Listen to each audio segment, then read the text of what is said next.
The moment your best friend sends you photos of herself in bed with your fiancé, there's a special kind of calm that washes over you, a stillness that feels like the air before a hurricane. I stood there on the rooftop terrace of Atlanta's most exclusive venue, champagne flute in hand, staring at my phone in perfect silence while my engagement party swirled around me. My name is Jolie, and 12 hours ago, I was living what most would call a charmed life. Top corporate attorney at 34, engaged to a rising tech entrepreneur, and blessed with a circle of friends I'd known since law school. Now I watched that life crumble through a series of incoming text messages. See you tomorrow at your fiancé's place. Click. Destiny, my maid of honor, sprawled across my bedroom sheets. Click. Clay, the man I'd loved for 3 years, kissing her neck. Click. My custom-designed engagement ring glinting on her finger. Jolie, there you are. Clay's voice cut through the evening air. He wrapped his arms around my waist from behind, champagne on his breath. Why are you hiding out here alone? I locked my phone and leaned back against him, muscle memory taking over. Just needed some air. It's quite a turnout. Only the best for my future wife. He kissed my neck, right where his lips had been on Destiny in the photo. Have you seen Destiny? She said she wasn't feeling well and might leave early. Did she? I turned to face him, studying the face I thought I knew. That's a shame. I'll text her later to check in. The party continued like a perfectly choreographed dance. I smiled. I laughed. I accepted congratulations from the 100+ guests who'd come to celebrate our engagement. Every few minutes, my phone would buzz with another message from Destiny, each one more explicit than the last. Thank you for the invitation, I finally texted back. 3 dots appeared immediately. Jolie, what do you mean? I slipped my phone back into my clutch and approached Donald, a senior partner at my firm. Donald, remember that conversation about the Singapore merger? I'd love your insight on something related. Now, at your engagement party? He raised an eyebrow. The best deals happen at social events, right? I flashed my most disarming smile. Just 5 minutes. We stepped into a quiet corner, and I laid out my question about international property rights. As he spoke, I mentally cataloged every business connection Clay had made through me, every introduction, every deal. My mind was already several moves ahead on a chessboard only I could see. Sweetheart, Clay appeared again, this time with my father in tow. Your dad wants a father-daughter dance. I touched Donald's arm. Thank you for the advice. We'll continue this Monday. My father took my hand, leading me to the dance floor. You seem distracted tonight, Jolie. Just overwhelmed with happiness, I said, matching his perfect posture as we moved to the music. Everything feels crystal clear suddenly. That's my girl, he nodded approvingly. Always composed, always in control. The song ended, and I made my decision. Clay, I called out, I'm feeling a bit tired. Would you mind if I headed home early? Of course not, baby, he kissed me softly. Want me to come with you? No. Stay. Enjoy your party. I touched his cheek, wondering if Destiny's lipstick would stain his collar tomorrow. I'll see you soon. In the elevator down, I opened my clutch and removed my engagement ring. The 5-carat diamond caught the light, throwing prisms against the wall. I slipped it into my pocket just as my phone buzzed again. Destiny. Jolie, please respond. We need to talk. I stepped out into the warm Atlanta night, handed my ticket to the valet, and waited for my car. My phone kept lighting up with messages from both of them now. I didn't cry. I wouldn't cry. Instead, I smiled, because they had no idea what was coming. They thought they were dealing with the polished, professional Jolie they'd always known. But they were about to meet the other one, the one who'd learned at her father's knee that revenge is a dish best served in court, with a side of total destruction. I got into my car, opened my contacts, and called my assistant. Natalie, I need you to come in early tomorrow. We have work to do. You look surprisingly well rested for someone whose life just imploded, Natalie said, setting a coffee on my desk at 7 a.m. I half expected to find you surrounded by empty wine bottles and tissues. Wine dulls the mind, I replied, not looking up from my computer screen. And I need mine razor sharp right now. Pull up everything we have on Clay's startup funding. Natalie settled into the chair across from me, laptop open. Already done, including the documents you signed last year when you personally guaranteed his Series A funding. I allowed myself a small smile. This was why Natalie was invaluable. She didn't just follow instructions, she anticipated them. Show me. There's something else, she hesitated. I did some digging into property records. Clay and Destiny co-own a condo in Buckhead, purchased 6 months ago. The timeline hit like a punch to the gut. 6 months ago, Clay had been planning our wedding. I'd been picking out venues while he was picking out real estate with my best friend. How did they afford that? I asked, keeping my voice steady. That's where it gets interesting. Natalie turned her laptop around. The down payment came from an LLC registered in Delaware. The LLC's primary funding source? Your law firm's client trust account. Memory flashed. Clay in my office late one night, asking to use my computer because his laptop was acting up. I'd given him my password without a second thought. Get me Donald, I said, reaching for my phone. He answered on the second ring. Jolie, it's early. Remember that merger deal we discussed last night? I need to show you something urgent. Can you come to my office? 20 minutes later, Donald stood behind my desk, frowning at the financial records. This is serious, Jolie. If Clay accessed client funds through your credentials, I know. I met his eyes. That's why I'm telling you now. I just discovered it during a routine audit. Hell of a coincidence. This audit happening right after your engagement party. I kept my face neutral. I take my fiduciary duties seriously. Of course you do. He studied me for a long moment. What do you need from me? Nothing yet. Just your awareness that I may need to take certain protective measures. Donald nodded slowly. Keep me informed. And Jolie, whatever you're planning, remember, the best victories leave no fingerprints. After he left, Natalie looked at me. He knows, doesn't he? He knows enough. I pulled up Clay's company documents. Now, let's talk about that prenup he signed so eagerly last month. The one where he gave you controlling interest in his company if he ever committed fraud? The very same. I leaned back in my chair. Tell me, what happens when the board discovers their CEO diverted client funds for personal real estate? Natalie's eyes widened.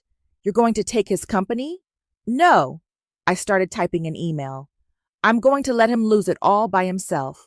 I'm just going to make sure everyone's watching when he does. My phone buzzed. Another text from Destiny. Please, we need to talk. It's not what you think. I showed it to Natalie.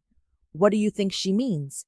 Is it not what I think when she's wearing my ring in those photos? Or not what I think when she bought property with my fiancé using stolen money? What are you going to do about her? Nothing yet. She's expecting me to explode, to make a scene. I forwarded the photos to my secure email. Instead, I'm going to let her panic. People make mistakes when they panic. Speaking of mistakes, Natalie pulled up another document. I found something in the offshore account searches. There's a Cayman Islands account under Destiny's name, funded with money from your joint venture with Clay. I felt a cold smile spread across my face.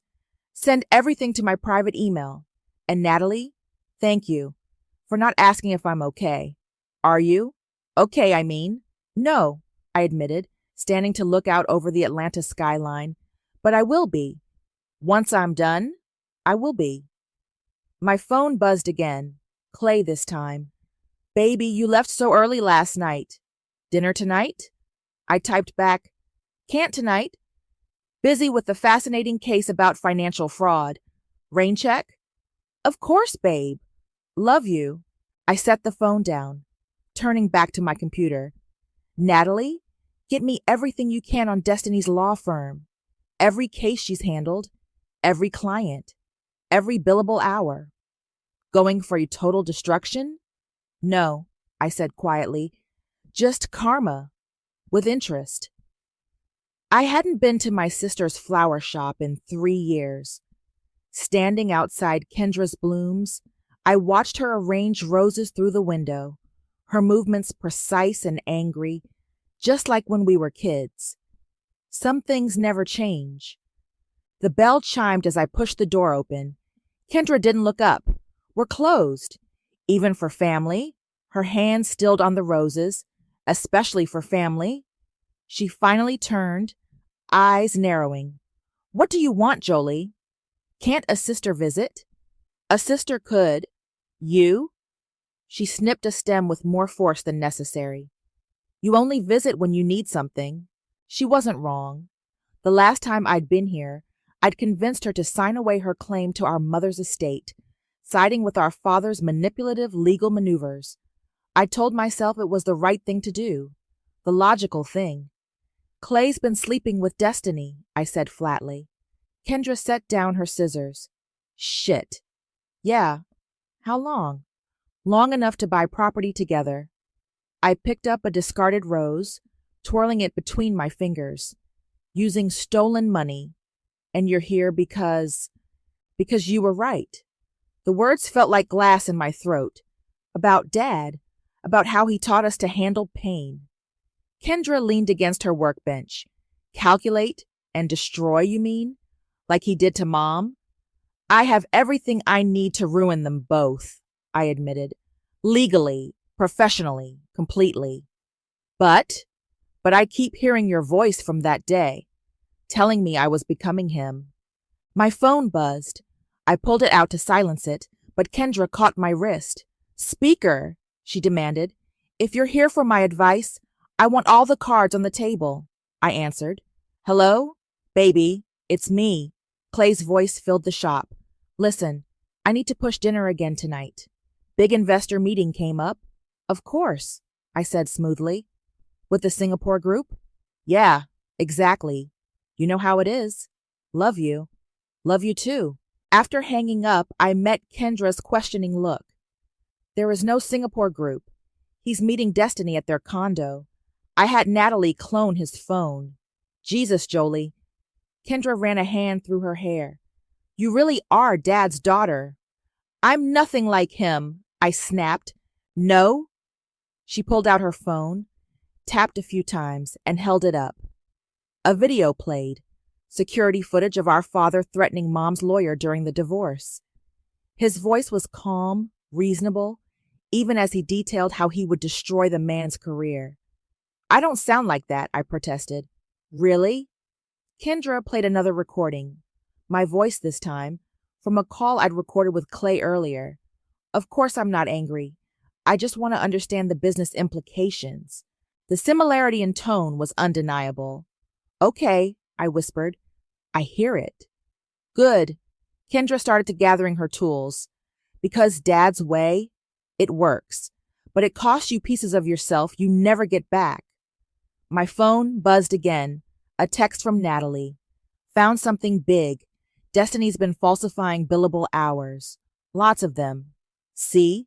I showed Kendra the message. They deserve what's coming. Probably, she agreed.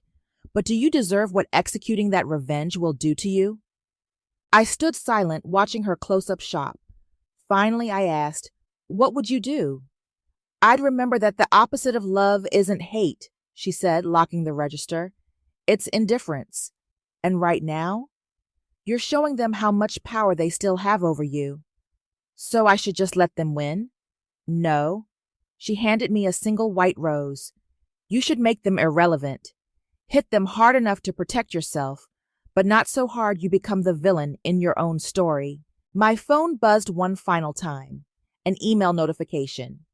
The recording app I'd installed on Clay's phone had captured his conversation with Destiny.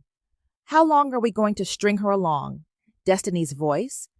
Just a few more months, Clay replied, until the merger closes. We need her connections.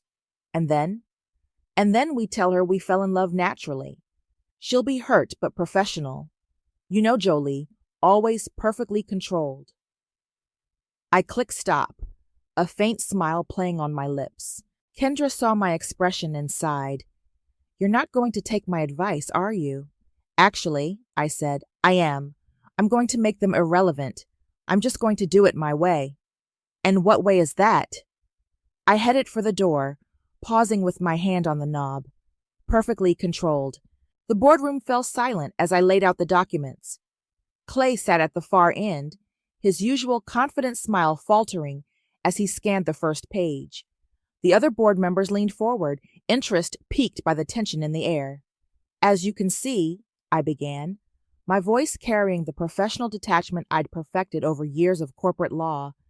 The audit revealed significant irregularities in the company's financial structure. What kind of irregularities? Asked Marcus, the lead investor. Specifically, unauthorized transfers from client trust accounts to personal real estate investments. I slid another document forward. The prenuptial agreement Mr. Wilson signed last month includes a clause about financial misconduct. Section 7.3 clearly states that any fraudulent activity results in immediate transfer of controlling interest to the injured party. Clay's face went white. Jolie, what are you doing? My job, I replied smoothly. As both corporate counsel and a significant shareholder, I have a fiduciary duty to report these findings. This is ridiculous. Clay stood up, his chair scraping back. These are private matters between my fiancé and me. Ex-fiancé, I corrected, maintaining eye contact with the board, and these matters ceased being private when company funds were misappropriated. My phone buzzed. Destiny calling. I declined it without looking down. Marcus cleared his throat. Clay, these allegations are completely false, Clay interrupted. Jolie's obviously upset about personal issues. The documentation is quite clear, I continued, as if he hadn't spoken. The Delaware LLC, the Cayman accounts, the property purchases, all traced back to diverted client funds. Another board member spoke up. What are you suggesting as a course of action, Ms. Freeman? Given the circumstances, I recommend immediate suspension of Mr. Wilson's executive privileges pending a full investigation. I passed out more documents. I've prepared the necessary paperwork. Clay slammed his hand on the table. This is insane. You can't do this. Actually, I smiled slightly. According to the prenup you signed, I can. Section 7.3. Remember? My phone buzzed again. Destiny's text this time. You vindictive bitch. You think you can get away with this? I set my phone face down and continued. Furthermore, the merger agreement you've been pursuing, the Singapore group pulled out this morning after receiving an anonymous tip about financial irregularities. Clay's face contorted. Careful, I warned softly. Think very carefully about your next words in front of the board. The room was dead silent. I could feel the shift in power. See the way the board members were already distancing themselves from Clay in their body language. I moved to vote on immediate suspension, Marcus said, looking around the table.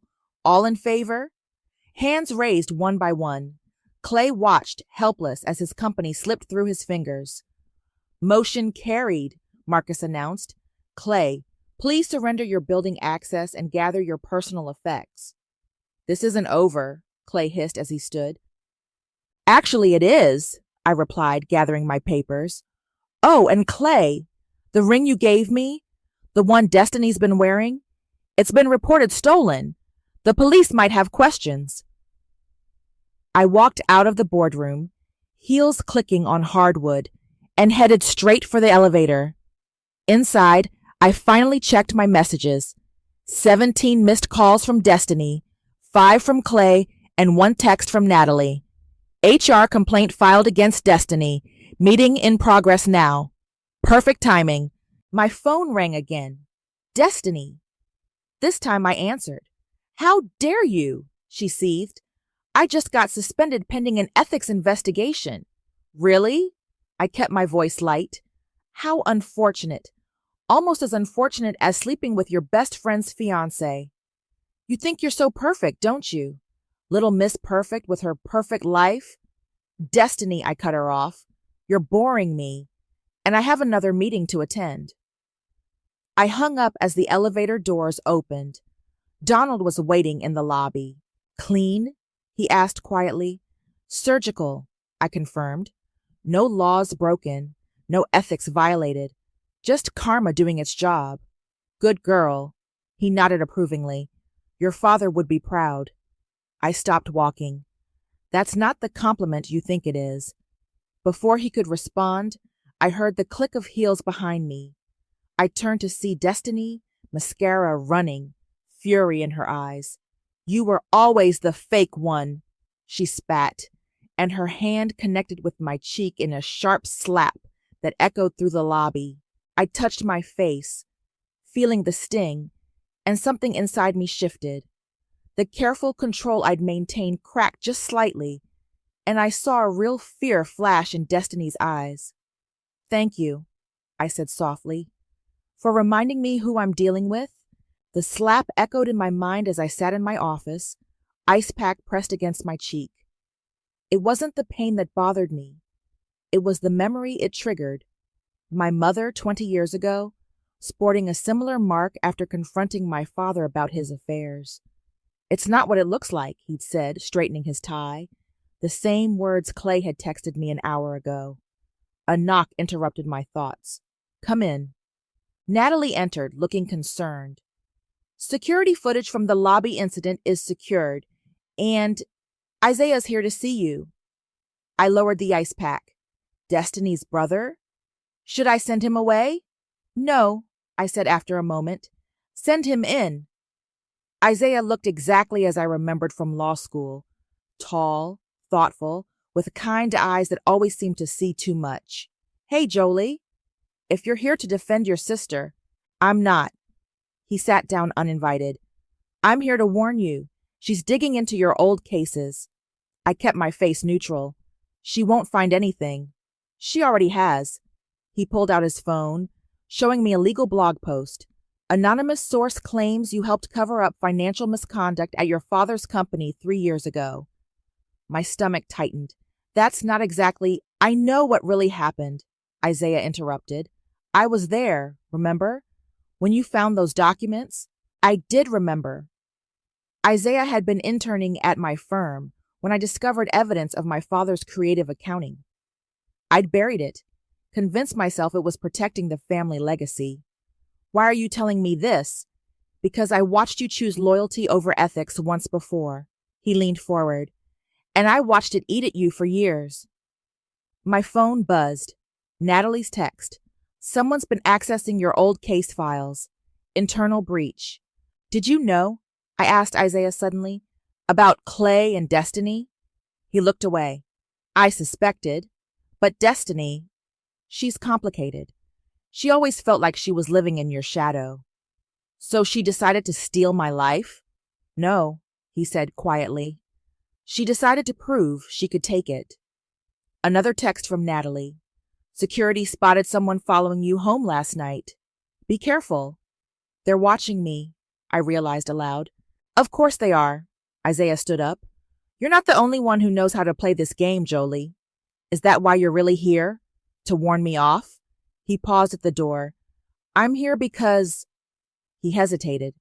Because I always wanted to tell you something back in law school, but Destiny made it clear you were off limits. The implication hung in the air. And now? I asked. Now I'm watching you become something I don't recognize. He met my eyes. The Jolie I knew wouldn't let revenge consume her like this. The Jolie you knew was naive. The Jolie I knew was real. He opened the door. This version? She's starting to look a lot like your father. After he left, I called Natalie in. What else did you find about who's accessing my files? It's coming from inside the firm. Someone's using Donald's credentials. Ice ran through my veins. Donald, my mentor, my protector, the man who'd helped me bury my father's indiscretions. My phone rang. Speaking of the devil. Hello, Father. Have you seen the blog post? His voice was steel. Yes. Fix it. Or what? Or I'll remind you who taught you everything you know about destroying people. He paused. Including that trick with the prenuptial agreement you used on Clay. The line went dead. I sat there, feeling the walls close in. My father, Donald, Destiny, Clay. All the pieces were moving now. All the players revealing their hands. Natalie appeared in my doorway. Jolie, you okay? No, I admitted. I'm not. Want me to call security? Your sister? Someone? I touched my cheek where Destiny had slapped me, feeling the echo of my mother's pain, my father's betrayal, and my own carefully constructed vengeance starting to unravel. Actually, I said, reaching for my phone, get me Isaiah's number. Isaiah? Why? Because he's right. I stood up, gathering my things. I'm becoming something I don't recognize, and I need someone who knew me before all this to remind me who I really am. And then, I smiled, but it wasn't the controlled smile I'd worn in the boardroom. This one had teeth. And then we show them what real karma looks like. The marble floors of my father's office always made my heels sound like gunshots. I counted each step, 1, 2, 3, 4, until I reached his desk. He didn't look up from his computer. I assume you're here about the blog post, he said. I'm here about a lot of things. I remained standing, like why Donald was accessing my case files. Insurance. He finally met my eyes. In case your little revenge plot splashed back on the firm. You mean on you. Same thing, isn't it? He leaned back. I taught you everything you know about protecting the family name. No, I corrected him. You taught me everything you know about protecting yourself. His intercom buzzed. Sir, Ms. White is here to see you. My father smiled thinly. Send her in. Destiny walked in, perfectly composed in designer workwear. No trace of the mascara-streaked woman who'd slapped me yesterday. Well, she said, this is cozy. Sit down, both of you, my father commanded. We did. Muscle memory from childhood taking over. Now, he continued, let's discuss how we're going to handle this mess. Handle it? I laughed. You mean cover it up? Like we covered up your creative accounting 3 years ago?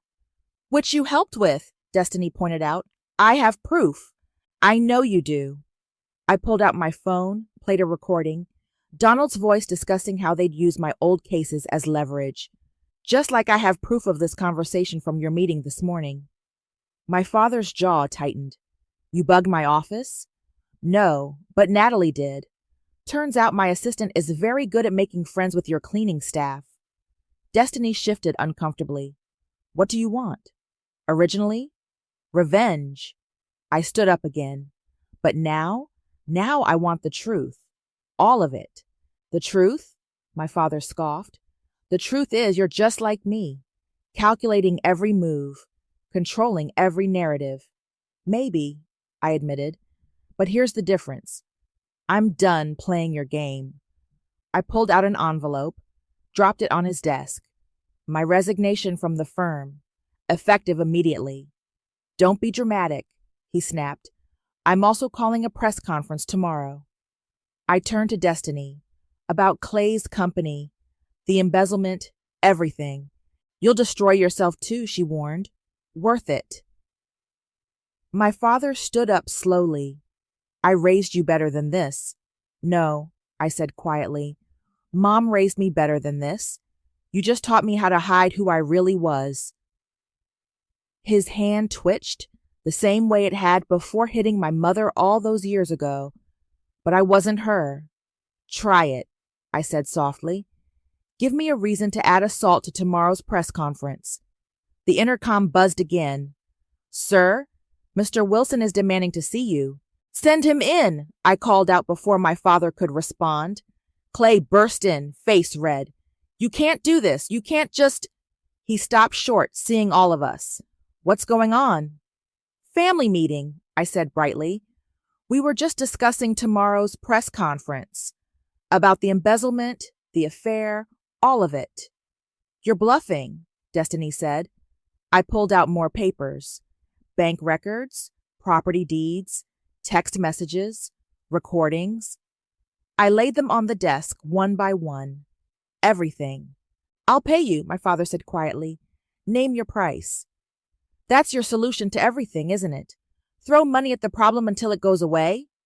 I shook my head. Not this time. Jolie, please, Clay stepped forward. We can work this out. Like you worked out buying property with my best friend using stolen money? That was... Save it. I headed for the door, then turned back. Oh, and I'm sending invitations to the press conference.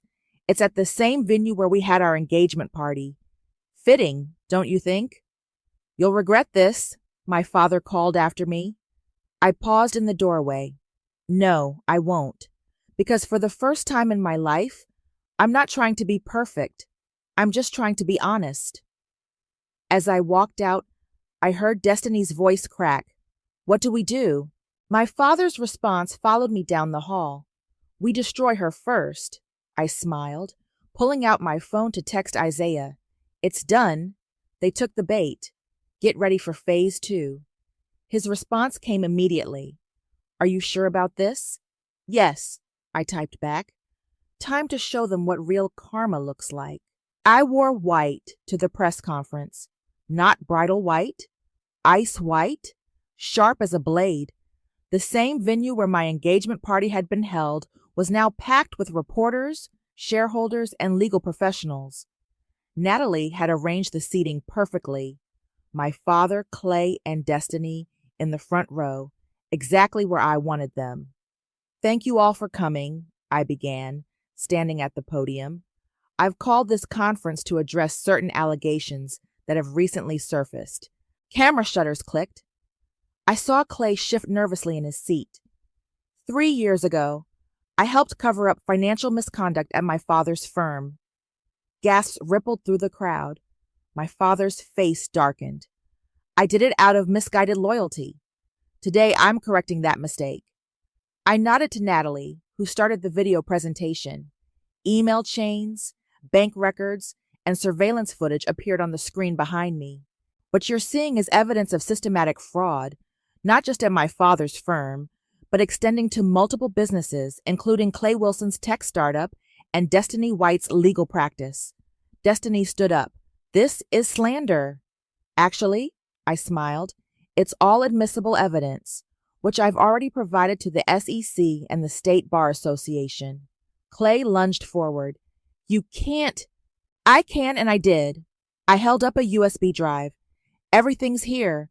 The offshore accounts, the embezzled client funds, the falsified billable hours. But that's not why we're really here, is it? I stepped away from the podium, walking to the edge of the stage. We're here because 3 people I trusted thought they could steal my life and get away with it. My father, who taught me that power matters more than truth. My fiancé, who used my connections to build his company while sleeping with my best friend. And that friend, who wore my engagement ring in photos she sent to taunt me. Cameras flashed frantically.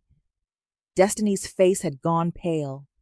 But here's what they didn't count on, I continued. I learned from the best how to plan ahead.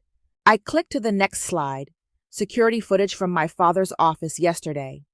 Here's my father offering to pay me off. Here's Clay admitting to the theft. And here's Destiny confessing to accessing confidential files. My father stood up. That's enough. No, I said quietly. It's not nearly enough. I nodded to the back of the room, where Isaiah stepped forward with a thick folder. My sister warned me about becoming like our father. She was right. So instead of destroying you quietly, I'm doing this in the open. Isaiah? He began distributing documents to the reporters. Full documentation of every illegal transaction, every secret meeting, every betrayal. I'm not pressing charges. I don't have to. The evidence speaks for itself. You're finished too, Destiny spat. Your career is already taken care of, I interrupted. I've accepted a position with a human rights firm in New York. They particularly appreciated my willingness to expose corruption, even when it implicated me. The room erupted in questions. Reporters shouted over each other. Through the chaos, I locked eyes with Clay. The company board has already voted, I told him. You're out. The SEC investigation starts tomorrow. I turned to Destiny. The Bar Association has suspended your license pending review. Your firm fired you an hour ago. Finally, I faced my father. And you? The shareholders are calling for your resignation. Seems they don't appreciate being lied to for decades. He stepped toward the stage. You're still my daughter. No, I said clearly into the microphone. I'm my mother's daughter, and she taught me that the truth always comes out eventually. More questions flew at me. I held up a hand. One last thing. I pulled out my engagement ring. Clay, catch. I tossed it to him. He caught it reflexively. Give it to Destiny. You two deserve each other. I walked off stage to a storm of camera flashes and shouted questions. Isaiah met me at the exit. You okay? He asked softly. Ask me tomorrow, I replied. Behind us, I could hear the chaos unfolding. My father arguing with reporters, Clay being served with legal papers, Destiny crying into her phone. Was it worth it? Isaiah touched my arm. I watched my carefully constructed revenge play out exactly as planned, but instead of satisfaction, I felt something else. Freedom. Yes, I said, but not for the reasons I thought. Which were? I thought this was about revenge. I smiled genuinely for the first time in weeks. Turns out it was about justice, and maybe a little bit about finding myself. The New York autumn air felt different, cleaner somehow, despite the city's reputation. I stood at my new office window, watching leaves dance across Bryant Park when my phone buzzed with a news alert. Tech CEO Clay Wilson pleads guilty to financial fraud. A knock at my door. Your sister's here, my new assistant announced. Kendra walked in, carrying a small potted orchid. Thought your office needed some life. You came all the way from Atlanta to deliver a plant? No, she set it down carefully. I came to deliver news. Dad's stepping down. The board voted this morning. I let that sink in. How is he? Angry, bitter, talking about writing a memoir to tell his side. She shrugged. So, exactly what you'd expect. My phone buzzed again. Isaiah, Destiny's disbarment hearing is next week. Need anything from me? No, I typed back. She did this to herself. Kendra watched me. You're different here. Good different? Or bad different? Just different. She touched the orchid's petals. More like Mom. A comfortable silence fell between us, the kind we hadn't shared since childhood. Finally, she spoke again. Isaiah asks about you, you know. We talk sometimes. Talk? Or actually talk? Before I could answer, my assistant appeared again. Sorry to interrupt, but there's a letter for you. Hand-delivered. I recognized Clay's handwriting immediately. The envelope was thick, expensive, probably his last taste of luxury before prison. Aren't you going to open it? Kendra asked. No. I pulled out my lighter, a habit I'd picked up since moving here, and held it to the corner of the envelope. Jolie! Kendra reached for it. Let it burn, I said quietly. Some words don't deserve to be read. We watched the letter turn to ash in my metal waste bin. You've really moved on, haven't you? She marveled. Had to. I smiled slightly. Revenge is exhausting. Living is harder. My phone lit up. Natalie sending a video link. Donald, my former mentor, giving a press conference. The firm has implemented new oversight measures to ensure complete transparency. Turn it off, Kendra said. That's not your problem anymore. She was right. I closed the video and instead pulled up a photo Natalie had sent earlier, my old office now occupied by a young female attorney. Life goes on, I murmured. Speaking of life, Kendra hesitated. Mom's asking about you. I stilled. Since when do you talk to Mom? Since I realized holding on to anger was hurting me more than her. She met my eyes. Sound familiar? Before I could respond, Another knock. Isaiah stood in the doorway, looking slightly windswept. "Sorry to interrupt," he said. "I was in the neighborhood for a deposition." "In New York?" Kendra raised an eyebrow. "It happens," he said, not very convincingly. Kendra grabbed her purse. "Well, this seems like my cue to explore the city. Dinner later?" After she left, Isaiah stepped closer. "You didn't read his letter." "Nothing he could say would matter." "And what about things I might say?" I looked at him, really looked at him. "Those might matter." My phone buzzed one final time. An unknown number. "Saw what you did to them. I've got a list of my own. You in?" I showed Isaiah the message. "What do you think?" "I think," he said carefully, "that the Jolie I know doesn't need any more lists." I deleted the message without responding. "The Jolie you know, huh?" "Yeah." He touched my hand lightly. "The real one. The one who burns letters instead of reading them. The one who chose truth over power. That Jolie is still figuring things out. Good thing she's got time," he smiled, "and maybe some help, if she wants it." I looked at the burning letter, the orchid from my sister, the city sprawling beyond my window, all symbols of a life rebuilt, not from revenge, but from choice. "Help would be nice," I said softly, "but first, I need to make a call." "To who?" I picked up my phone, scrolling to a number I hadn't dialed in years. My mom. Because Kendra's right. Holding on to anger only hurts ourselves. The phone rang as Isaiah squeezed my hand. Outside, leaves continued their dance across Bryant Park, and somewhere in the city, a new story was beginning.